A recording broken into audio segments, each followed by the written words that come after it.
because apparently I just killed 2 people. Strong emotions cloud judgment, leading people to commit crimes, planned or impulsive. Some accept guilt, some fight it.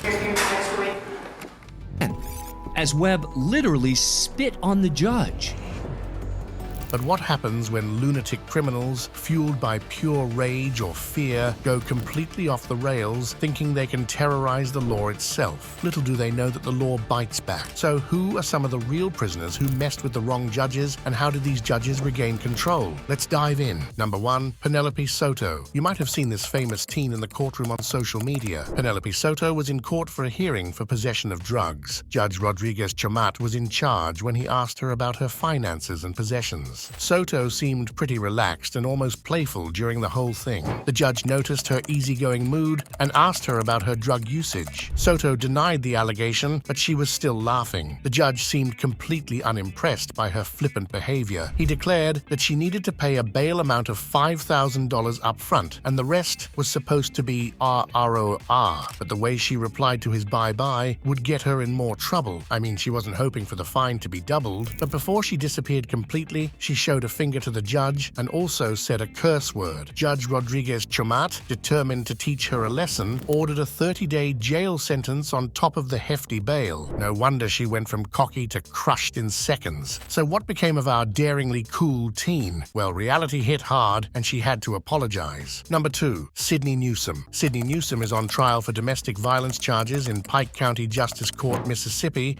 with Southern District Judge Aubrey Rhymes presiding. As Sydney received some paperwork, he began to review it and even did a little dance, disrupting the decorum of the court. Surprisingly, Judge Aubrey Rhymes chose to overlook Sydney's behavior. He can even be seen trying to move towards his family, but the officer stops him, which further agitates him. At one point, Newsome loses his cool and starts arguing with the judge. After this, the judge ordered Newsome's removal from the courtroom, and this is when Newsome goes wild. He starts throwing papers at the judge, and that's when the female officer sitting next to the judge runs to safety. The officer can be seen trying to control him, but Newsome overpowers her. He throws a telephone toward the judge. Judge Rhymes decided to take charge of the moment, got up from his seat, and pinned Newsome against a table, showing his power, settling the courtroom once and for all. Apparently his charges only piled up after this. Well deserved. Number 3, Tobias Roman. In Bakersfield, California, 27-year-old Tobias Roman was facing arraignment. He was accused of attempted robbery, making threats with intent to terrorize, and brandishing a deadly weapon at a woman in a mall. Presiding over the court was Judge Charles Boehmer. When the judge asked Tobias to come forward for procedural questions, he said that his foot was hurt and he couldn't stand up. Despite his reluctance, Tobias eventually stood up. As he rose, the judge asked for his name and began reciting the charges against him. But Tobias interrupted him, declaring all lies. When he continued interrupting the judge, he was warned that he'd be removed if he continued doing that. However, Tobias didn't seem to care. The judge ordered Tobias to leave, but instead of complying, Tobias uttered words that only added to his charges. He cursed the judge and threatened, "I'll kill you when I see you." After this erratic behavior, Tobias was charged with threatening a public official and sentenced to 8 months in prison. Number 4, Tanner Jacobson and Cody Howard. If you ever find yourself facing trial in court, here's a piece of advice. Never underestimate the agility of the judge. In October 2023, Tanner Jacobson and Cody Howard were in court for multiple charges, facing Lewis County District Court Judge R.W. Buzzard. Out of nowhere, both handcuffed and bolted for the stairs, aiming to escape from the 3rd floor. In the spur of the moment, he got up from his chair, ripped off his robe, and started chasing down the 2 inmates. The inmates, seeing the judge after them, panicked and tried to outrun him. He managed to snag Howard just as he was about to exit the courthouse. The other inmate, Tanner, however, slipped away. Tanner was just a few blocks away from the courthouse where the police caught him. Number 5, Michael Bray. In Louisville, Kentucky, 36-year-old Michael Bray was facing a trial for charges of terroristic threatening and assault. During a trial in Louisville, Kentucky, 36-year-old Michael Bray responded disrespectfully when the judge announced his bond amount. But what he didn't know was that the judge wasn't someone to let his behavior go. The judge doubled the bond to $50,000 with no bail credit. Bray's threatening remark led to his being held in contempt of court, but things only got worse after it, because while he was leaving the court, he threatened the judge. And Viola, the judge, ordered Bray to be brought back into the courtroom and announced that she was holding him in contempt of court. He continued to make offensive remarks, causing the initial 4 charges against him to increase to 10 charges by the end of the hearing. Well, just an example of why you should stay shut in court. Number 6. James Holmes. What level of audacity does it take to murder 12 innocent people and then show contempt for the court? This is the story of James Holmes, more commonly known as the Colorado theater shooter. On the tragic night of July 20th, 2012, during the screening of The Dark Knight Rises in Aurora, Colorado, James Holmes opened fire, murdering 12 people and leaving 70 gravely wounded. The incident goes down in history as one of the most tragic shooting events in the United States. But that didn't stop there. James was found showing erratic behavior in the courtroom. From spitting on the guards to outbursts in front of the judge, his behavior indicated he was indeed a troubled person. Not only that, he was even seen dozing off in the court, just showing how not sorry he was for what he had done. As expected, his defense sought to plead insanity, both for the crime and for his behavior in court. In fact, he even colored his hair orange for the hearing. Imagine being that kind of a jerk. In a later report, it was suggested that when asked, he even said that he would kill again if he ever got a chance to do so. However, the court dismissed Holmes's plea of insanity, stating that he was fully aware of his actions during the horrific crime. Well, that was deserved. And did I tell you? James Holmes was a neuroscience graduate from the University of Colorado. What do you think made him pick up a gun and open fire on innocent people? Number 7. Kamia Gamut. This is not a typical tale of defending oneself. It's a fabricated excuse that led to a cold-blooded murder that will go down in history as nothing short of horrendous. 31-year-old Kamia Gamut was found guilty of brutally stabbing her boyfriend, Marcel Hill, a shocking 11 times. But that doesn't end here. In the courtroom, Kamia showed no remorse. She stated that everything she did was in self-defense. She was even seen smiling in court, and Judge John McBain noticed it all. Adding to the outrage were the statements from Kamia and her defense lawyer. The lawyer claimed she hit an unknown person in a dark room in self-defense. But who stabs an unknown attacker 11 times in self-defense? During the trial, Kamia's heartless behavior was evident. She laughed and rolled her eyes and continued to interrupt the judge as well. The judge had to take action. As the hearing concluded, the judge delivered a damning statement. If this was a death penalty state, you'd be getting the chair. Kamia received a life sentence for the cold-blooded murder of Marcel Hill. Number 8. Base Webb. We often think that criminals can get erratic after conviction for their crimes. Erratic means no explanation, no logic, in fact, no fear of the consequences. Such was the case of Bass Webb, an enigmatically psychotic individual who is beyond erratic. While awaiting trial in jail, along with 4 other inmates, he incited a riot that plunged the jail into chaos. Despite efforts by guards to contain him using beanbags and bullets, Bass remained undeterred. In a desperate attempt to flee, Bass nearly killed 2 jail employees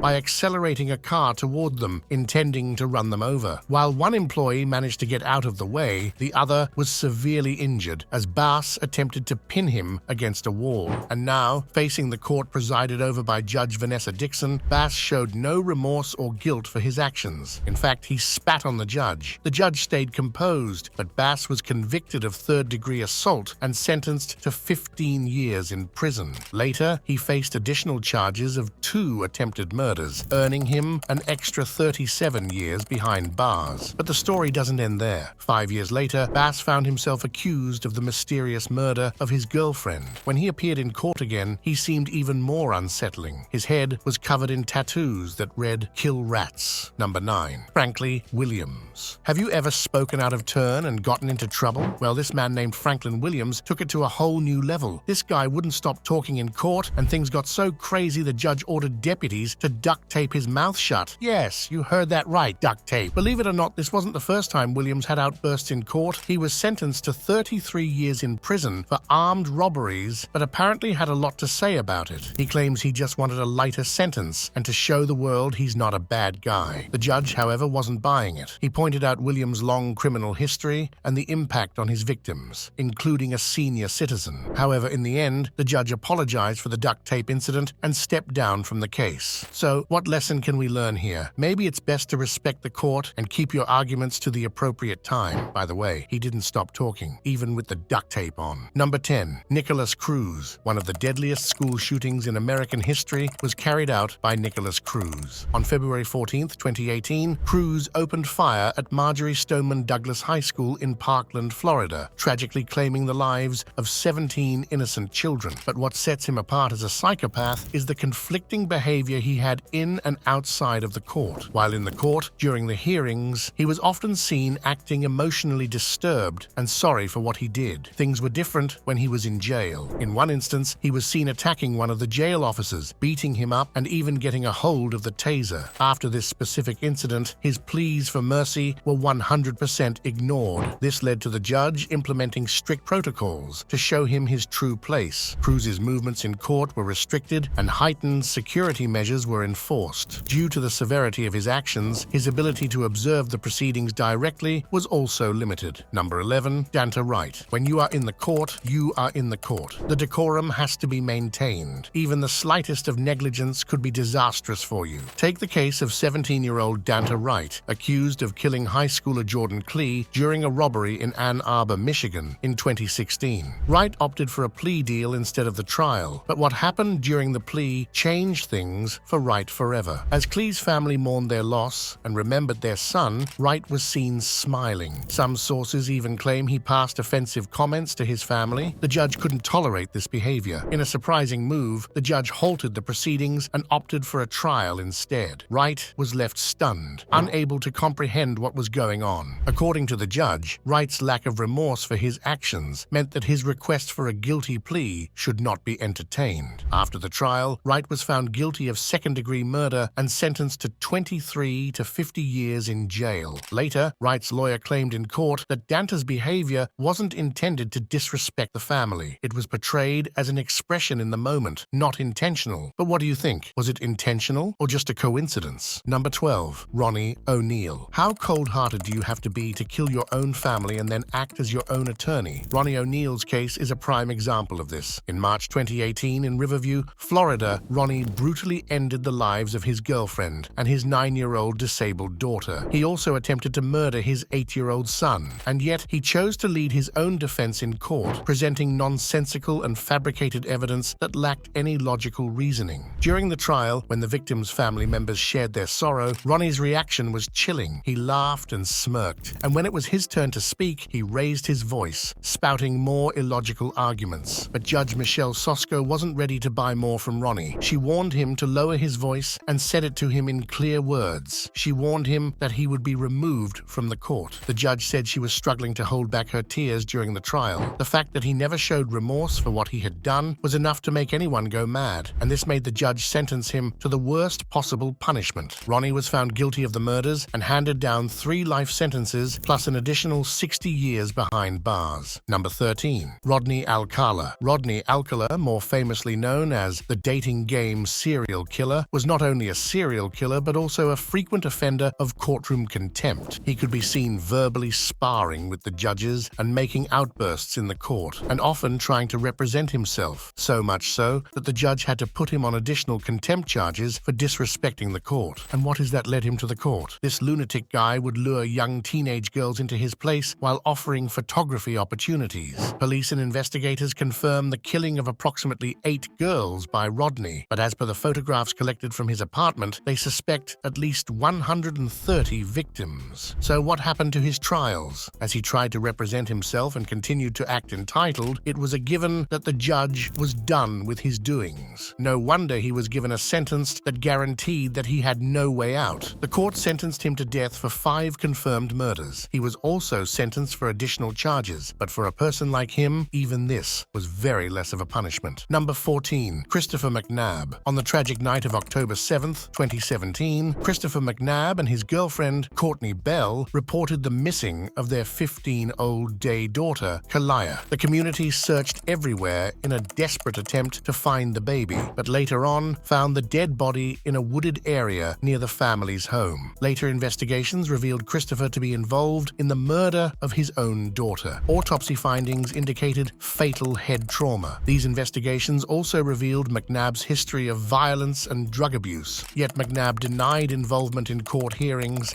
insisting he could never commit such a heinous act. Things took a dramatic turn when the judge allowed McNab to choose his own own sentence. He was asked what should be done to the supposed criminals who killed his daughter, and he knew that someone like that was supposed to be behind the bars. Ironically enough, the judge took McNab's suggestion and gave him a sentence that he knew he deserved. After this, McNab was sentenced to life in prison for the malicious murder of his 15-day-old daughter without the possibility of parole. Imagine having a judge who makes you choose your own sentence. That's just straight-up savage. Number 15. Deobra Redden. Deobra Redden's courtroom outburst was nothing short of dramatic. Judge Mary Kay Holthus was presiding, and legal proceedings were underway when suddenly Redden leaped over a bench and lunged at the judge. The reason behind Redden's sudden attack remains a mystery, but one thing is certain: it sent shockwaves through the courtroom. Such disruptions are though rare, but incredibly serious. Judge Holthus and court personnel likely acted swiftly to restore order and ensure everyone's safety. Redden's actions caused serious legal consequences, potentially leading to additional charges and penalties. And what's even better is that Judge Mary Kay Holthus didn't withdraw from the case. Instead, she was there to give Deobra the punishment he deserved. Number 16. Henry T. Elden. In a Charleston, West Virginia courtroom, Henry T. Elden turned a pretrial hearing into a spectacle of defiance. Facing charges of fraudulent official proceedings, Elden refused the magistrate's order to approach the defendant's table 3 times. That's right. His friend, recording the chaos, declared that Henry doesn't need an attorney because he is an American national. The judge, growing frustrated, held Elden in contempt, resorting to counting to 3 like a parent. Elden's audacious demands for the judge's credentials and everyone's names added to the drama. His disruptive behavior led to a bench warrant and 2 weeks in jail. Intriguingly, the original charges were later dropped. Also, the friend who continued to say that she was his friend got a shut-up call from the judge. Imagine acting like a stubborn child in front of the magistrate. That's just stupid. Number 17. Leonid Grazer. Meet 18-year-old Leonid Grazer on trial in Moscow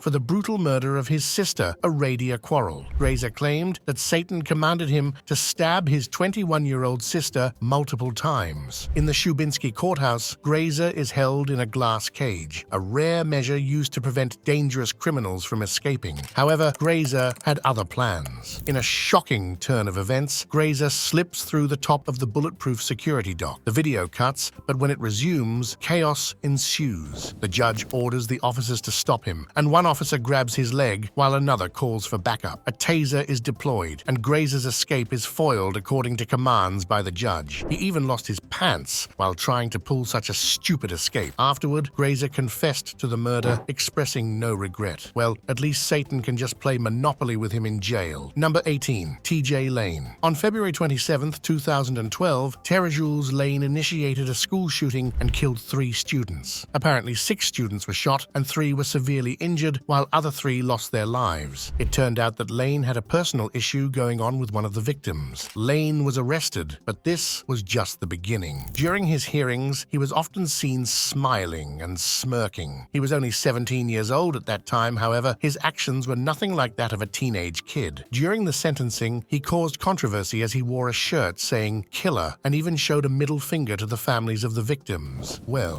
the judges, instead of saying anything, just simply announced his sentence, which in itself was quite the answer to all the rage this kid had. He was sentenced to life without a chance of parole for the murder of 3 students. His charges also included aggravated assault. So guys, that was it. Hope you enjoyed the video. If yes, make sure to like, share, and subscribe to the channel. Also, don't forget to hit the bell icon to get all our videos on time. Until next time.